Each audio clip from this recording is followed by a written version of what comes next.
Breaking news Mulugu జిల్లాలో BT కంపెనీల విత్తనాల మోసాలపై బిగ్ టీవీ కథనాలతో రైతు కమిషన్ స్పందించింది. విత్తనం రైతు హక్కు కాపాడే చర్యలు తీసుకోవాలని ప్రభుత్వానికి రైతు కమిషన్ సూచించింది. ప్రభుత్వ ప్రధాన కార్యదర్శి శాంతికుమారికి లేఖ పంపించింది. విత్తనం వ్యవసాయ మార్కెట్ చట్టాల్లో వెంటనే సవరణలు చేయాలని ప్రతిపాదించింది. ములుగు సంఘటన రిపీట్ కాకుండా చూడాలని కమిషన్ కోరింది.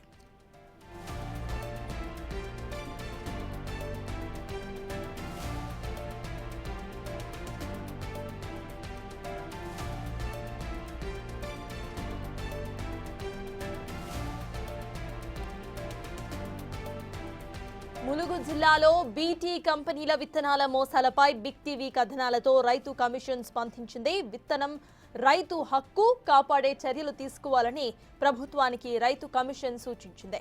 ప్రభుత్వ ప్రధాన కార్యదర్శి శాంతికుమారికి లేఖ పంపించింది. విత్తనం వ్యవసాయ మార్కెట్ చట్టాల్లో వెంటనే సవరణలు చేయాలని ప్రతిపాదించింది. ములుగు ఘటన మళ్లీ రిపీట్ కాకుండా చూడాలని కమిషన్ కోరింది.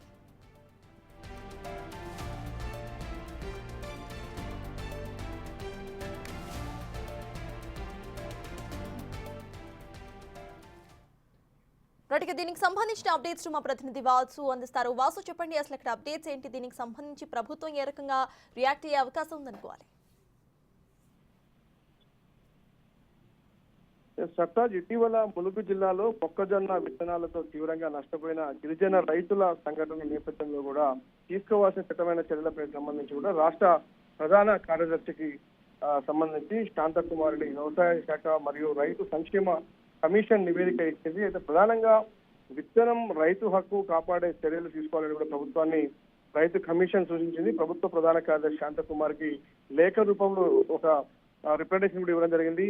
విత్తనం వ్యవసాయ మార్కెట్ లో చట్టాలు వెంటనే తీసుకురావాలి, సవరణ చేయాలంటూ కూడా కోరడం జరిగింది. అయితే ములుగు ఘటన రిపీట్ కాకుండా చూడాల్సిన బాధ్యత మా పైన ఉంది కాబట్టి ఖచ్చితంగా కూడా కమిషన్ మరొకసారి ప్రభుత్వానికి ఒక రిక్వెస్ట్ చేసింది. ఇలాంటి ఘటనలు పునరావృతం కాకుండా, ఎందుకంటే పేద ప్రజల ప్రాణాలతో కూడా చెలగాట మారుతున్నటువంటి విత్తన కంపెనీల విషయంలో కూడా చర్యలు తీసుకునే విధంగా చట్టంలో సమూల మార్పులు తీసుకురావాల్సిన అవసరం ఉందని చెప్పి అయితే వ్యవసాయ మార్కెట్ చట్టంలోని కాంట్రాక్టు వ్యవసాయానికి సంబంధించినటువంటి సెక్షన్ 11A గత బీఆర్ఎస్ ప్రభుత్వం మార్పు చేసి కంపెనీలకు ఎలాంటి బాధ్యత లేకుండా ఆర్గనైజర్ల వ్యవస్థను తీసుకొచ్చినట్టు కూడా ఆయన రిప్లైస్ లో పేర్కొన్నాడు. ఇప్పుడు ఈ సెక్షన్ ను సవరించి 2005లో అప్పటి కాంగ్రెస్ ప్రభుత్వం తెచ్చినటువంటి నిబంధనలను కొనసాగించాలని కూడా కోరడం జరిగింది. అయితే కేంద్రం చేసినటువంటి విత్తన చట్టంలో నకిలీ విత్తనాల తయారీ అమ్మకాలు చేసేటువంటి కంపెనీల పైన కూడా చర్యలు తీసుకోవడానికి కఠినతరమైన నిబంధనలు లేవు కాబట్టి కఠినతరమైన చర్యలు తీసుకునే విధంగా కూడా ఆ చట్టంలో సమూల మార్పులు చేయాల్సిన అవసరాన్ని కూడా వీళ్ళు సూచించడం. ఇక మహారాష్ట్రలో చేసినట్లుగా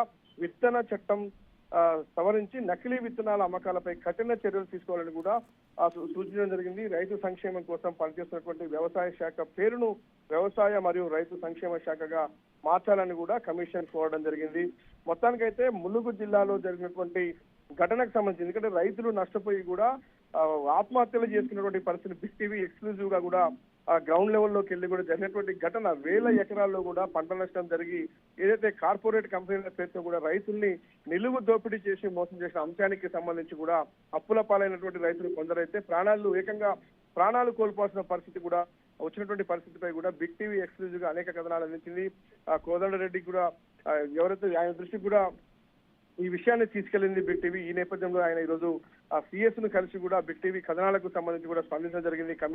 వ్యవసాయ కమిషన్ స్పందించి పూర్తి స్థాయిలో కూడా అధికారులతో, జిల్లా కలెక్టర్స్ తో కూడా, వ్యవసాయ శాఖ అధికారులతో, మంత్రులతో కూడా సంప్రదింపులు జరిపి జరుగుతున్న పరిణామాలన్నీ కూడా ఎప్పటికప్పుడు ఈ యొక్క కమిషన్ తీసుకెళ్లింది. కానీ ఈ రోజు ఏకంగా ప్రభుత్వ ప్రధాన కార్యదర్శి దృష్టికి తీసుకెళ్లి కూడా అసలు లోపాలు ఎక్కడున్నాయి, ఏ విధంగా విత్తన కంపెనీలు ప్రజలను మోసం చేస్తా ఉన్నాయి, కాంట్రాక్ట్ పద్ధతిలో ఉన్నటువంటి చట్టాల్లో లొసుగులు ఏంటి అన్న అంశానికి సంబంధించి కూడా పూర్తి స్థాయిలో కూడా ఒక రిప్రజెంటేషన్ ఇవ్వడం జరిగింది. చట్టాల సవరణకు మీరు కలగజేసుకుని కూడా చట్టాలను సవరించాల్సిన అవసరం ఉందని కూడా, ఎందుకంటే ములుగు లాంటి ఘటనలు మరొకసారి పునరావృతం కాకుండా తెలంగాణ రాష్ట్రంలో అలాంటి పరిస్థితులు మరోసారి రాకుండా చూడాల్సినటువంటి బాధ్యత ఖచ్చితంగా కూడా అధికారుల తీరు. ఈ ఘటనలో కొంత అధికార ఉదాసీనత కూడా కనిపిస్తున్న నేపథ్యంలో కూడా చర్యలు తీసుకోవాల్సిన అవసరం కనిపించింది. ఇటు విత్తన కంపెనీలు, అధికారులు కూడా బాధ్యతాయుతంగా పనిచేయాల్సినటువంటి అవసరం ఉంది కాబట్టి చట్టాల సవరణ చేసి చర్యలు తీసుకునే విధంగా మీరు ముందుకెళ్లాలని కూడా ఆ కోదండరెడ్డితో ఉన్నటువంటి మరికొంతమంది వాళ్ళ సభ్యులు కూడా కోరి రిప్రజెంటేషన్ ఇచ్చారు. మరోపక్క చట్ట సవరణ కూడా రిక్వెస్ట్ చేయడం జరిగింది.